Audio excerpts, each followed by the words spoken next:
Hello মা, তোমার বিকাশে দেখো 5,000 টাকা পাঠাইছি, গেছে কিনা? হরে মা, কিন্তু তুই না কইলি তোর কাছে কোনো টাকা পয়সা নাই?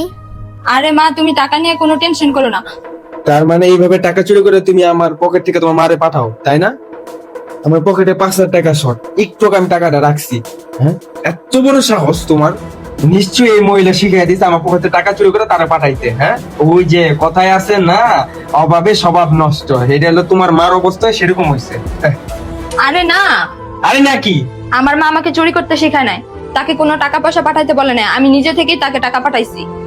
না না না না, এটা বললে তো হবে না। তোমাকে আমি খুব ভালো করে চিনি। তোমার সাথে আমি এত বছর যাবত সংসার করতেছি, তুমি কখনো টাকা পয়সা চুরি করো নাই। নিশ্চয়ই তোমার মা শিখেছে, তাই তুমি এখন টাকা পয়সা চুরি করছো। হ্যাঁ, আমি শিওর, একবারে শিওর।